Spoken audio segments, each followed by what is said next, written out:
Assalamualaikum warahmatullahi wabarakatuh. Saya atas nama Andi Hari Akbar dari program studi ilmu kelautan ingin membawakan materi final tes dasar-dasar manajemen. Materi pertama yaitu pengarahan. Jadi pengarahan yaitu hubungan manusia dalam kepemimpinan yang mengikuti para bawahan agar bisa mengerti dan bisa menyumbangkan tenaganya secara efisien dan efektif dalam mencapai tujuan organisasi. Cara-cara pengarahan yang dapat dilakukan yang pertama yaitu informasi. Informasi merupakan bagian pengarahan dengan memberikan suatu informasi terhadap bawahan agar kegiatan yang dilakukan dapat berjalan dengan baik. Yang kedua, perintah. Perintah merupakan permintaan dari pimpinan terhadap bawahannya untuk melakukan suatu kegiatan tertentu dan pada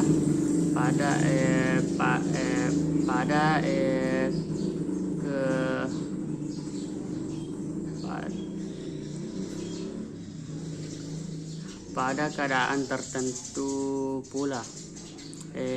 Delegasi wawancara merupakan sebagian wewenang pimpinan dilimpahkan kepada bawahan yang dipercayainya. Materi berikutnya yaitu faktor individu dan dalam organisasi. Organisasi yaitu kumpulan orang yang bekerja sama dalam mencapai suatu tujuan. Individu yaitu unit terkecil dari bagian sosial masyarakat. Ada 3 hal yang harus dipahami dari faktor individu dalam organisasi yaitu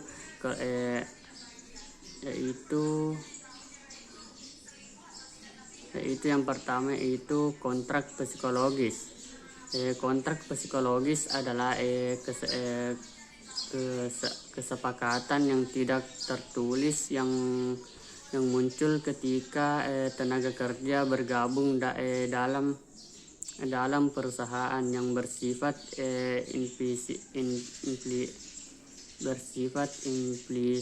antar seorang individu. Contoh sebuah janji yang bersifat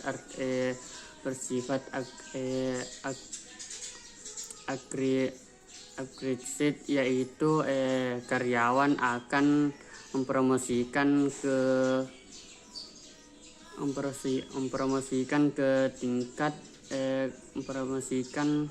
ke tingkat yang tinggi oleh manajer apabila mencapai target yang ditentukan.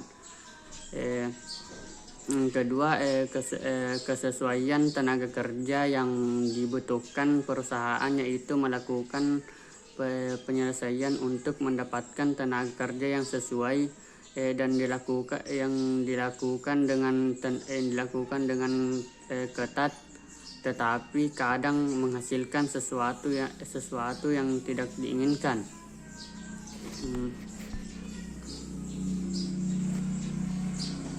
Materi berikutnya yaitu motivasi dan kepemimpinan. Motivasi merupakan hal yang paling penting karena dengan memberikan motivasi kepada bawahan, maka akan adanya daya penggerak yang menciptakan kegiatan atau keinginan untuk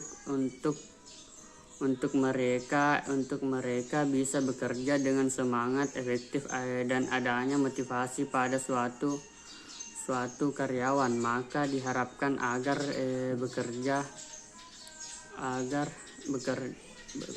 bekerja keras dan antusias untuk mencapai mencapai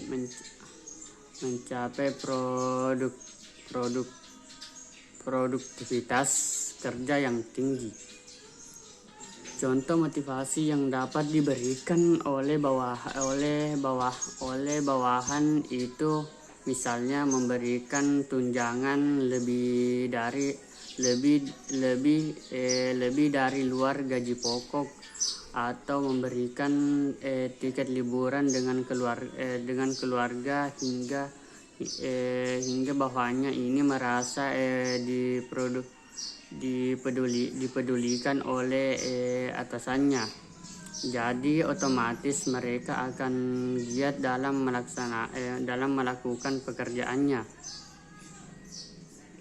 Kepemimpinan, yaitu kepemimpinan dan kesiapan yang dimiliki oleh seseorang untuk dapat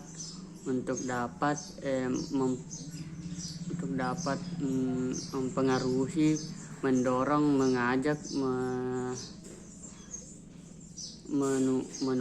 menuntun agar ia mau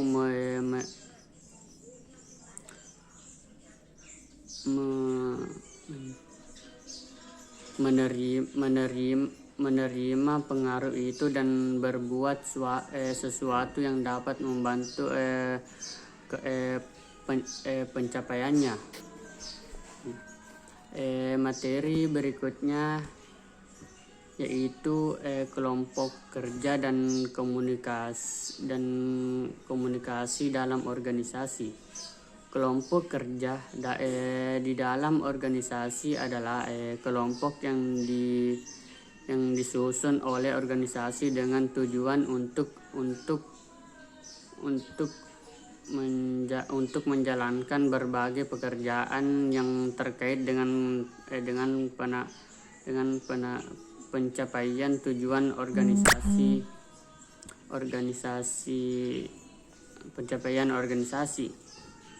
Karakteristik kelompok kerja. Yang pertama, kumpulan yang beranggotakan lebih dari satu orang, artinya dalam satu kelompok karakteristiknya berbeda. Yang kedua, adanya interaksi di antara kumpulan orang tersebut. Dan yang ketiga, adanya suatu kerjasama untuk mencapai suatu tujuan di dalam suatu perusahaan. Cukup sekian dari saya. Wassalamualaikum warahmatullahi wabarakatuh.